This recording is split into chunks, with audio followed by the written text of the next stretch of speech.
across the plant site from When you drop off, that just sets it off to start, and then it comes back on its own time. I remember sometimes the one before I was working and I whenever I let go, I go back. think the way they did the tubing on the inside of the box, they changed it around so it wasn't like that because I guess it was coming up and people were letting go. Biological vacuum. Okay. So tiger vac. That's what I thought. That's what. This one, this is used on our semi-automatic and the automatic machines. And we would have a Adjustment for this, if you have smaller or bigger eggs, you have an adjustment down under the machine to actually raise. You would drop this disc into this collar, and that allows you to go higher up on this. Okay. some of these eggs are upside down. Are they?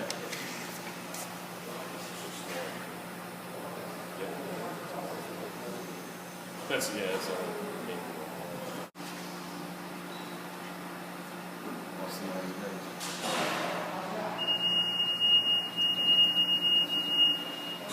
This is going to be a little messy, but it's there's gonna be a lot of debris flying out here. But so you want to adjust it up so you get the eggs to sit nice and flush up against there.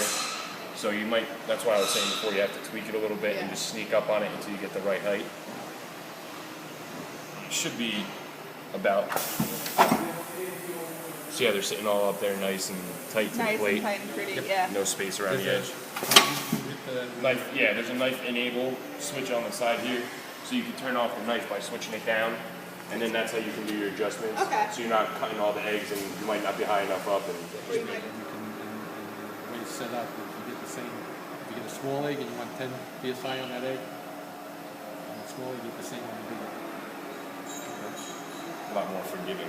Right. So then once you get your height set like it is there, flip the knife enable switch back on, and then come up and cut them. Definitely a little bit more chippy, but you have all those eggs. Yeah. And we would have left the blade across before we pulled it out. Yeah, it comes back down. You can adjust it because of the Yeah, timer. yeah. If they want to leave the blade going over there longer, they can pull the So tray you out. have nothing fall back Have in. more time to pull the tray Yeah, Yeah. yeah. Those are still pretty clean. Yeah, I mean, Relatively.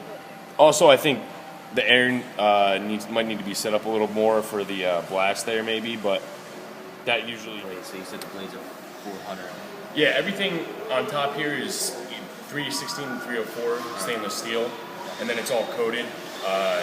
Like all these inside parts are med coated, so everything's got a little bit of thickness and hardness to it. And I think they have all the certs and stuff for all these parts when they give you the turnover packages and stuff like that. Yeah, that's what. And they also have some of the project managers have a list of different solutions that they recommend, and basically it's up to you and whatever your standards are. But some things will wear a lot of the stuff off. Like this block down here, it's just anodized aluminum. So using a lot of bleach on that, you're gonna beat up that aluminum pretty quick. Right. It's so they have recommendations for certain stuff to use there. You know of anyone VHPing? What's that? You know anyone using vaporous hydrogen peroxide? I honestly don't know what everybody uses. That's, like I said, usually what Ken will help them out with, or one of our guys, Yuri. That's who supplies all that information. He should be able to get you a bunch of paperwork on that. And then we'll disconnect these guys too here. You just push them in like that. Yep. And then this just comes up like this.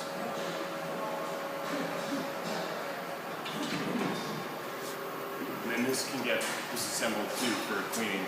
And that's all you would need to take off to do your cleaning. If you need to take this off,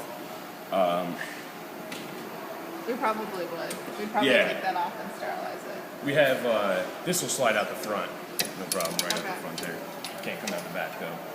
And then this, we have a set of T-handles, which aren't with this machine right now, but they screw in here, and then you can just lift this whole block up nice and easy.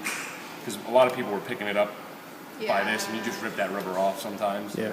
So we have a little fixtures for there. Then you also have this airline that's coming in the front of it here. You have this push-to-connect bulkhead in there, and obviously it's a little difficult to get your fingers in there and do it, so we have this little fitting here that you push forward, push into the tube, and then pull the tube back out. And now you're good to go lift it up.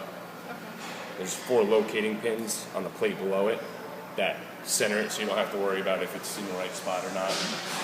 And then you would just lift it out, bring it to your cleaning station, wherever you got, set it up. And this whole block can get disassembled, but I'll show you this guy first. Pull the cotter pin out there, nice and easy. The guy just slides out the front, and then you can do your cleaning with it.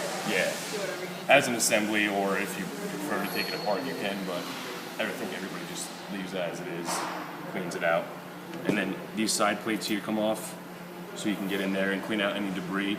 You just need a 7/16 wrench on the side and just unscrew them.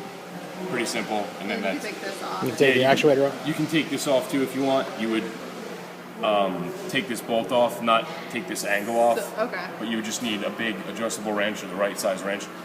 Pop it off, unscrew it out, and you're good to go. So you wouldn't then take the. You don't have to take the angle off. But and I don't know if anybody ever takes the cylinder off except to replace it if it ever needs to be. Unless your cleaning procedures are. Okay, and then you would still. And then you have the 2 button heads in there with an even smaller Allen key. And that would just come off in there. And then Like that this. would pop out. Yeah. Yeah, and then that would just come out. The thing is, you want to make sure these tubes are put back in exactly the same way, because the way the switch is on the inside of the box and the pneumatics work, if it's the opposite way, you could take the cover off, and then you would have a problem. Yeah. So you just always remember that the red's on top in there. But like I said, I don't know too much that anybody would really need. Running out of tables over here. And these pins, if you want to see how this guy comes apart, these pins, all these are cammed, so that when you tighten these up and they're facing straight up, it locks everything in place. So to take it apart, you just turn it sideways, down a little bit, pull it out. Okay. Each one does a row of 3. Oop, yeah, just a row of 3, and then the other side for the other 3. Take these guys out. The cleaning for them is, you could autoclave them.